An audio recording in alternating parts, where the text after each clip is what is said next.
네, 오늘 말씀은 신약성경 로마서 7장 13절로부터 25절까지 말씀입니다.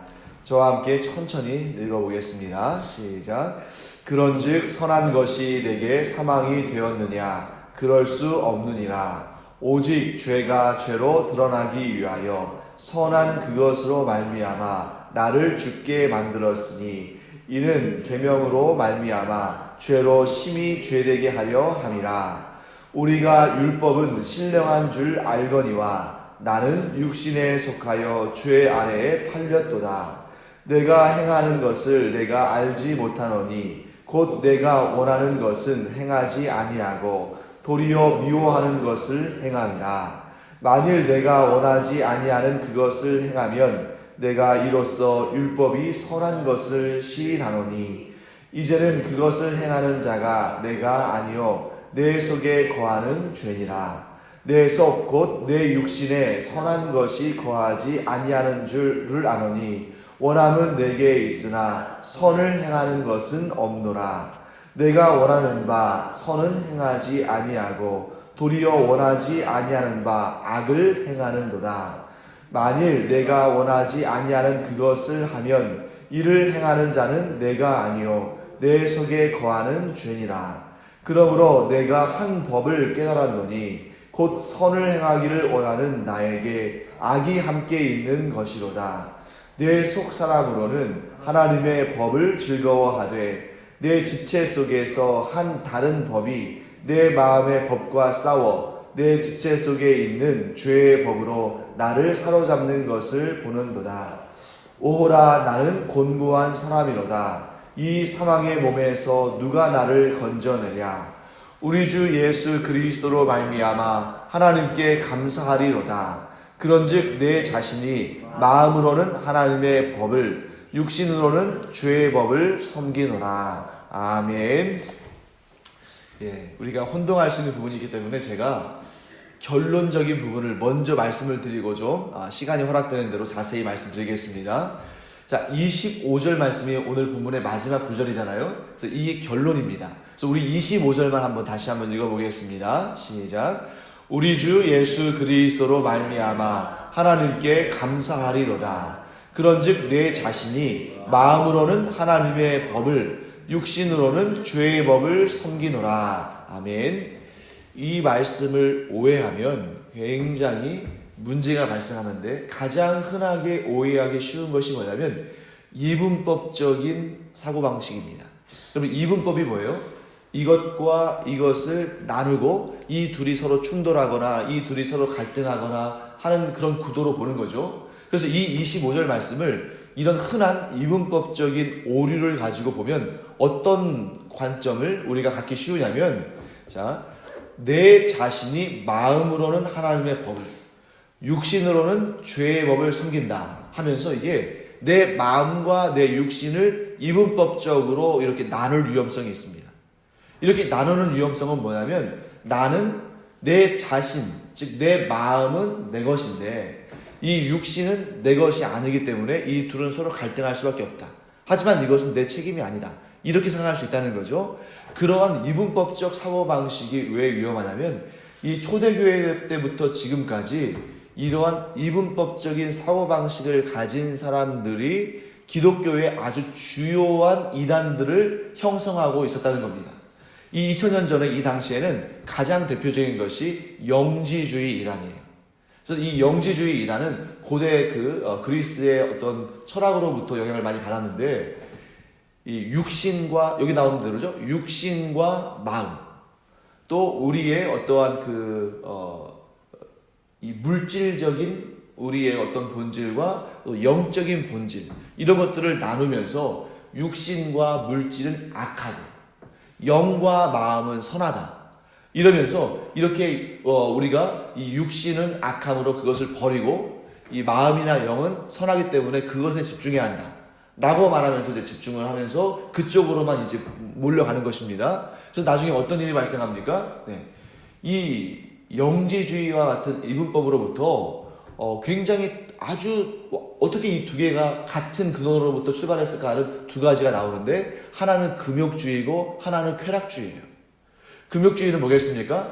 육신은 악하기 때문에, 물질적인 것은 악하기 때문에 그런 것은 완전히 담을 쌓고 지내야 되고, 그런 것들은 억누르고, 그런 것들은 저주받을 것이고, 그런 것들은 악한 것이다 라고 몰아붙이면서 이제 마치 이런 거죠. 금욕 생활을 하면서 내 육신에 필요한 것들을 내가 추구하는 것은 이건 악한 것이니까 그런 것과는 담을 쌓고 지내는 겁니다.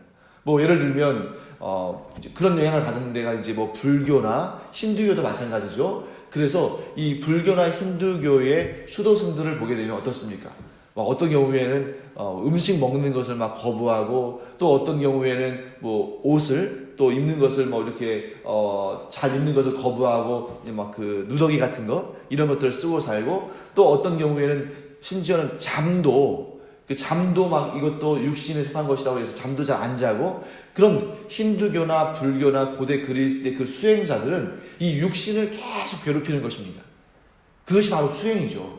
여러분, 기독교에서의 수행은 오직 하나님을 바라보고 오직 하나님의 뜻에 나 자신을 맞추고 이런 쪽이라면, 이런 이분법적인 이런 둘로 나누는 이런 이원론적인 사고방식에서는 이 육신을 굉장히 괴롭히고 그 육신의 기본적인 그런 소욕들을 막 무시하거나, 그래서 의도적으로 절제하는 이런 모습을 보입니다. 하지만 기독교는 그렇게 이원론적이지가 않아요. 그래서 하나님은 뭐라고 말씀하십니까? 하나님께서 주신 은혜 가운데 너희에 속한 것들은 너희가 마음껏 누려라. 그것이 이제 에덴 동산에도 나오잖아요. 동산 안에 있는 모든 과일을 먹는 그런 자유를 우리에게 주신 것입니다. 반면에 어떻습니까? 그러나 하나님의 권위와 하나님의 영광을 탐하지 말아라. 이렇게 말씀하시는 거죠. 또한 이 이분법적이고 이원론적인 사고의 또 다른 형태는 뭐냐면 쾌락주의예요. 자, 육신은 아무것도 중요한 것이 없다. 정말 중요한 것은 내 영혼이고 내 마음이고 내 정신이다. 그렇기 때문에 내가 뭐 아무리 좋은 것을 먹든, 아무리 좋은 집에서 살든, 또 아무리 내가 내 육신이 바라는 대로 뭐 그 무엇을 하든 그건 상관없다. 그건 중요한 것이 아니기 때문에.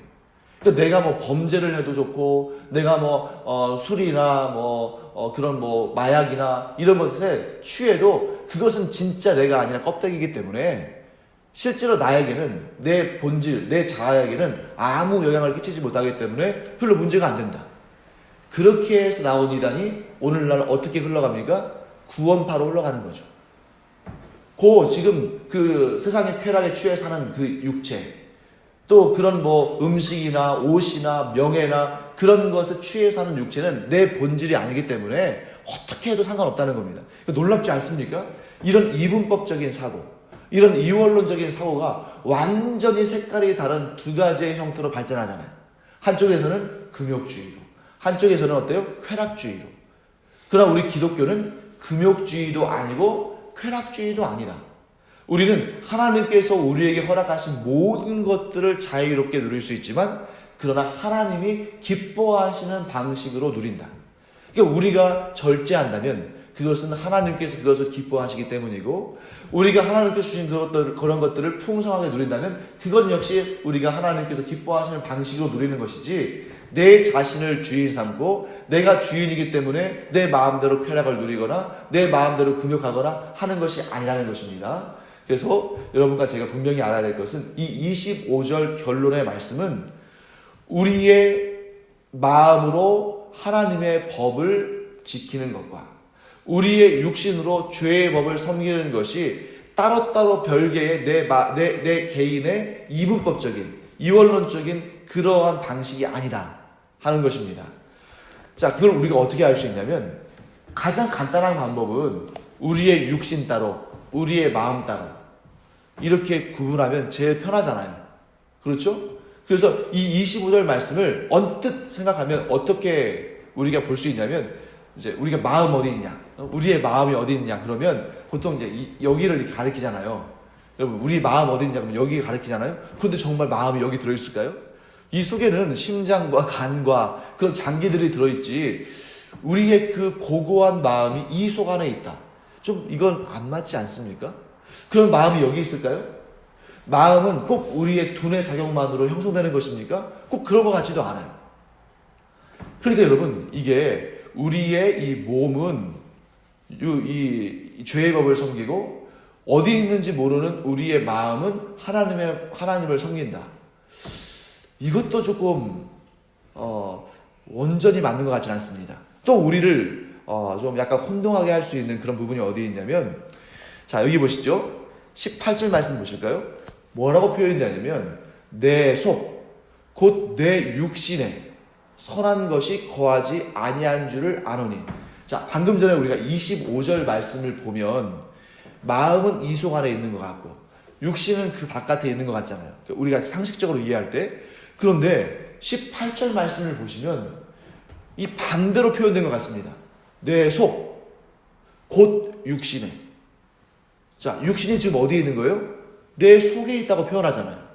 25절 말씀을 보면 내 육신은 밖에 있고 그 안에 마음이 있는 것처럼 보이는데, 18절 말씀을 보면 또 내 속을 뭐라고 표현했어요? 육신이라고 표현했다는 거죠.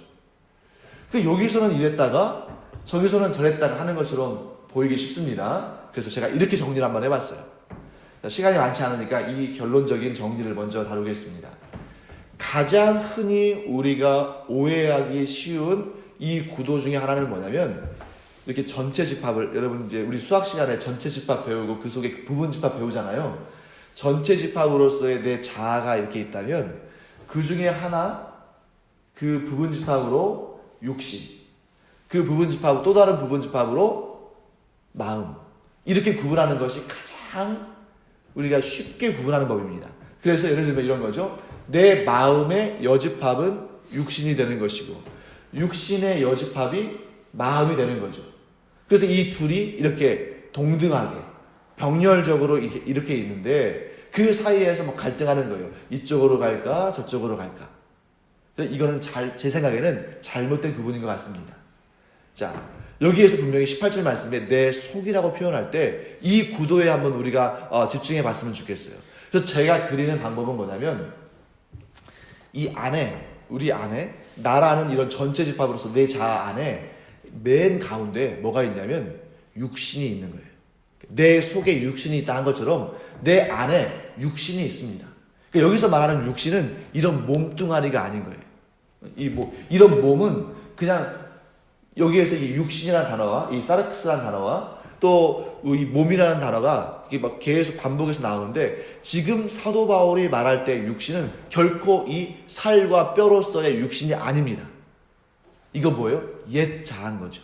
그래서 우리 안에 이 옛 자아로서의 육신이 있습니다. 그런데 처음에는 우리가 그리스도의 법을 알지 못할 때는 이 옛 자아, 육신만 있었죠. 그러니까 이 옛 자아, 육신만 있을 때는 별로 거리낌이 없습니다. 죄에 대해서 잘 모르니까. 그런데 율법을 알므로 말미암아 무엇이 죄된 것인지를 알므로 고통이 생겼어요. 자, 그런데 이 옛 자아, 옛 사람 위를 새 사람이 덮은 것입니다. 그 새 사람이 이렇게 있는데 그 안에 뭐가 있는 걸 봐요? 옛 사람, 육신이 있는 것을 봅니다. 그래서 지금 18절에 고백이 나오는 거죠. 내 속에, 지금 예수 그리스도를 구주로 영접해서 새 사람이 된 내 속에 내 육신, 곧 옛 자아가 있는 것을 본다. 이렇게 여러분 그 차이를 아시겠죠? 지금 옛 사람과 새 사람을 병렬적으로 놓고 보면 서로 이렇게 대칭하는 구조로 보면 이게 어려워져요. 그러면 저건 나가 아니다. 저 옛 사람은 내가 아니다. 하고 이렇게 딱 떼어놓고 보면 이게 이분법적으로 내 책임 없는 겁니다. 저것은 죄가 만들어 놓은 그런 자아고, 이제 나는 예수 그리스도 안에서 새 자아이기 때문에 쟤는 나하고는 관계없다. 이래버리면 끝나는데 그게 아니라는 거예요. 왜? 우리가 뭘 알 수 있냐면 24절 말씀 보실까요? 오호라 나는 곤고한 사람이로다. 이 사망의 몸에서 누가 나를 건져내나. 지금 사도 바울이 자기를 곤고한 사람이라고 말합니다. 어떤 분들은 이 24절을 보면서 굉장히 실망하기도 하고 실족하기도 해요. 저렇게 사도 바울과 같이 믿음이 훌륭하고 하나님께 헌신한 사람이 저렇게 곤고한 사람이고 사망에 처해 있는 사람이라면, 저렇게 탄식하는 사람이라면 이 세상 가운데에 믿음으로 승리하며 그리고 하나님께 복받는 그런 온전한 사람이 과연 있을 수 있을까? 사도 바울도 저렇게 탄식하는데 어떻게 나와 같이 그의 믿음의 분량을 따라가지 못하는 사람은 무슨 소망이 있겠는가? 또 반대로 저렇게 사도 바울 같이 나는 그렇게 귀하고 존귀하고 거룩하고 경건한 사람으로 봤는데 그렇지 않나 보네? 이럴 수 있다는 거죠. 그것이 아니고 모든 사람은 예수 그리스도로 말미암아 새 사람을 입었어도 그 안에 옛 사람이 존재하는 것입니다. 이것이 그리스도인의 과도기적인 행태예요. 언제까지? 예수 그리스도께서 재림하셔서 모든 죄와 악의 세력을 그 영원한 지옥의 불구덩이에 던져서 심판하시기 전까지는 우리는 계속해서 그런 과도기적인 그런 형태의 모습을 가지고 간다는 겁니다. 자, 그래서 우리 안에 뭐가 있어요? 옛 자아가 있어요. 그런데 그 옛 자아를 무엇으로 덮었습니까? 새 사람, 새 자아. 우리 예수 그리스도를 구주로 삼은 그런 새로운 인격으로 덮었습니다. 그리고 그 위를 뭐가 덮는 거예요? 예수 그리스도의 은혜가 덮으시는 겁니다. 그래서 이 싸움의 구도를 잘 보세요. 싸움의 구도가 이 한편에 있는 옛 자아와 다른 한편에 있는 새 사람이, 옛 사람과 새 사람이 서로 싸우는 이런 구도가 아니라 병행해서 이렇게 이 양쪽이 대등한 세력으로서 싸우는 것이 아니고 내 안에 있는 옛 사람과 새 사람이, 그 옛 사람을 덮고 있는 새 사람이 서로 충돌하고 서로 이렇게 갈등 관계에 있는 것입니다. 똑같은 것 같지만 그 그림이 다르다는 걸 여러분들이 아셔야 돼요. 자, 머릿속으로 한번 그려보세요. 첫 번째는 뭐였습니까? 옛 사람과 새 사람이 서로 병렬하면서 이렇게 서로 싸우는 그런 구도입니다. 그러면 옛 사람이 이길 수 있어요. 왜 그렇습니까? 이게 서로 평등하고 동등하기 때문에 이쪽이 이길 수도 있고 이쪽이 이길 수도 있잖아요. 그런데 그런 구도가 아니고 옛 사람이 이렇게 있습니다. 그런데 예수 그리스도로 말미암아 은총을 얻은 새 사람이 그 옛 사람을 덮고 있어요. 그러나 그 안에서 갈등이 일어납니다. 어떤 갈등이에요? 새 사람이 옛 사람이 자기를 덮고 있는 새 사람을 막 공격하고, 그런데 그 옛 사람을 덮고 있는 새 사람이 그 안을 통제하려고 하고. 만일 여러분 우리에게 소망이 있다면, 자, 우리가 이 부분을 알아야 됩니다. 우리에게 소망이 있는 근거는 예수 그리스도께서 우리를 덮고 있기 때문에 그 속에 있는 새 사람이 이 옛 자아를 통제할 수 있어요. 그런데 만일 예수 그리스도의 은혜와 은총이 우리를 덮고 있지 않다면 우리는 옛 사람, 옛 자아를 통제할 수도 없고 그와 싸워서 질 수밖에 없습니다. 그래서 여러분 우리가 이런 내용을 알아야겠죠. 자, 우리에게 소망이 있는 것은 지금 24절 말씀에 사도 바울이 막 그렇게 나는 곤고한 사람이다, 이 상황에 보면서 누가 나를 건져내랴 하면서 탄식했잖아요. 그런데 24절에서 25절로 넘어가면서 극적인 반전이 일어납니다. 마치 어떻게 느껴지냐면 조울증이 있는 거 아닌가 할 정도로 왜 이랬다 저랬다 할까. 자, 24절에서 그토록 정말 고통스러운 탄식을 하던 그 사도 바울이 25절에 가서는 막 기쁨의 찬양을 하잖아요. 어떻게 이렇게 극적인 반전이 있을 수 있을까? 거기에는 딱 한 가지입니다. 25절 말씀이 지금 어떻게 시작합니까? 우리 주 예수 그리스도로 말미암아 하나님께 감사하리로다. 내 자신이 마음으로는 하나님의 법을, 육신으로는 죄의 법을 섬기노라. 이것도 조금 안 어울리는 것 같잖아요. 자, 이런 구도로 보겠습니다. 내 안에 육신, 곧 옛 자아가 있습니다. 그 옛 자아는 뭘 섬깁니까? 죄의 법을 섬깁니다. 그 옛 자아는 나의 일부예요. 내가 아니라고, 저 존재는 내 자아가 아니라고 우리가 그것을 뿌리칠 수도 없고 그것을 부인할 수도 없습니다. 그런데 우리가 소망을 품은 것은 무엇입니까? 예수 그리스도로 말미암아 우리가 새 사람이 됐는데 그 새 사람이 내 능력과 내 권세가 아니라 예수님의 능력과 예수님의 권세로 그 옛 자아를 둘러싼 거예요. 그리고 이 새 사람이 옛 사람을 통제할 수 있다 없다? 있다는 겁니다. 왜요? 우리의 능력으로가 아니라 예수 그리스도의 능력으로.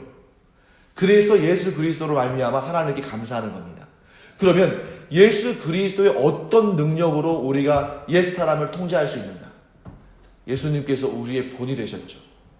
예수님께서 시험을 받으시되 시험을 이기셨고, 예수님께서 죽임을 당하시되 죽임을 이기시고 부활하셨습니다.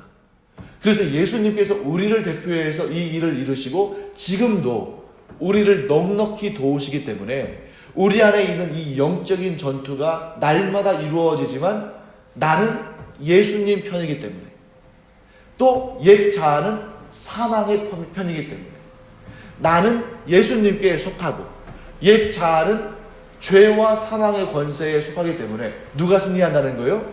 예수님이 승리한다. 왜? 예수님께서 말로만 그렇게 하신 것이 아니라 실제로 능력으로 그것을 이루셨습니다.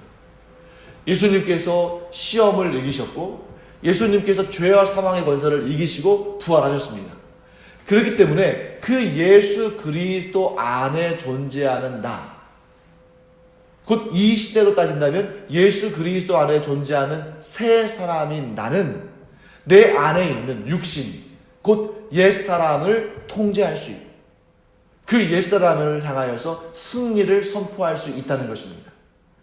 그런데 우리가 어떻게 생각하면 어려워집니까? 내가 싸워 이겨가지고 이 옛사람이 없어질 걸로 생각하면 그때부터 우리가 고민이 시작되고 고통이 시작됩니다. 왜냐하면 안 없어지거든요. 이게 언제 없어진다고요? 예수님이 재림하셨어. 모든 죄와 사망의 권세를 영원한 지옥불에 던지시고 심판하실 때까지는 이 옛 자아가 있기 때문에 우리가 어떻습니까? 이 옛 자아가 없어질 거라고 생각하면 고난과 고통이 심해진다는 것을 우리가 알아야 됩니다. 그럼 이걸 어떻게 해야 돼요? 주님 다시 오실 때까지 끌고 갈 수밖에 없어요.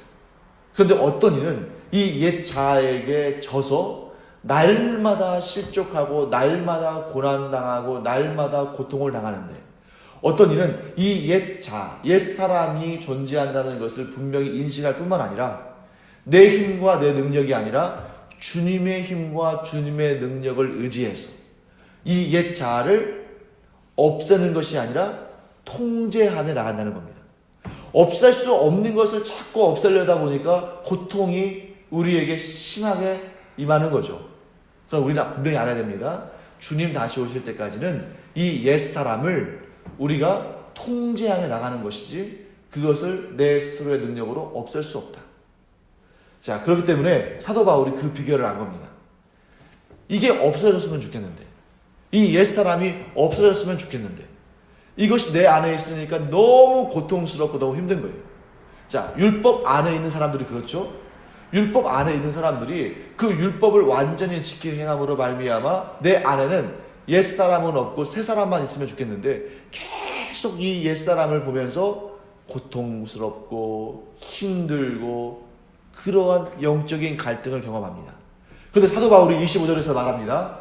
이것을 없애는 것이 내 능력과 내 권세가 아니고 또 없앨 수도 없고, 그러나 예수 그리스도의 은혜로 말미암아, 예수 그리스도의 그 본을 보이심으로 말미암아 이제 우리가 새 사람으로 옛사람을 덮고 은혜로 이 죄악을 덮고, 그래서 이것이 우리 안에서 나를 사로잡지 못하도록 이렇게 주님의 손을 잡고 이렇게 영적인 싸움을 해나갈 때 우리는 기뻐하며 감사할 수 있다는 겁니다.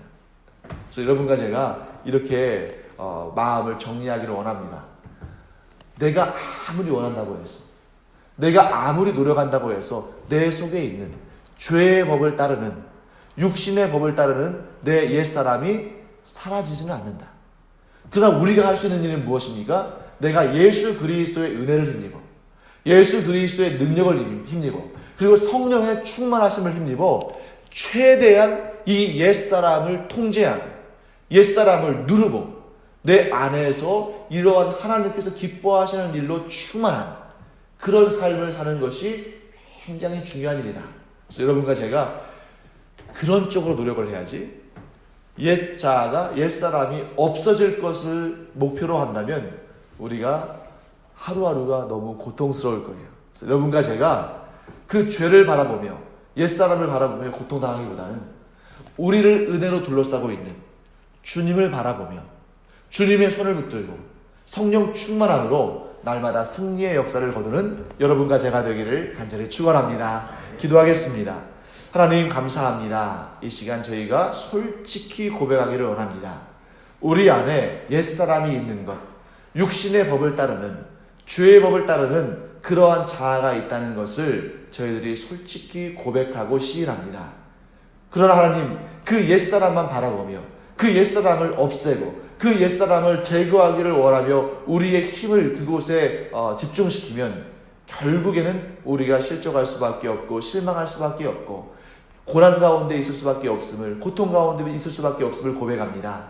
하나님, 그러므로 저희가 그 옛사람을 주목하지 아니하고 오히려 우리를 은혜로 덮으시는 예수 그리스도에게 주목하고 우리에게 성령 충만함으로 말미암아 그 옛사람을 통제할 수 있고 누를 수 있는 그 능력 주시기를 바라며 기도하게 하여 주시옵소서.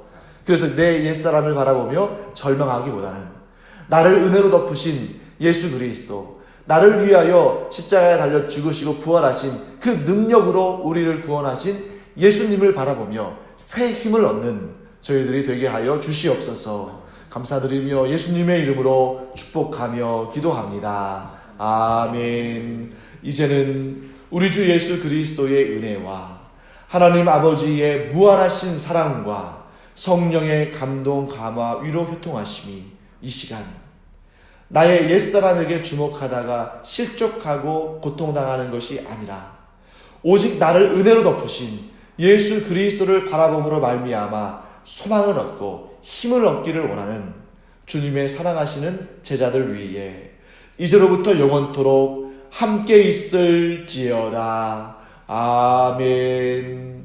이 시간 우리 기도할 때에 우리를 은혜로 덮으신 예수 그리스도를 더욱 의지하고 예수 그리스도를 더욱 향하는 우리의 삶을 위해서 함께 기도하고 또 영적인 전투에서 승리하는 여러분과 제가 되기를 축복합니다. 기도하겠습니다.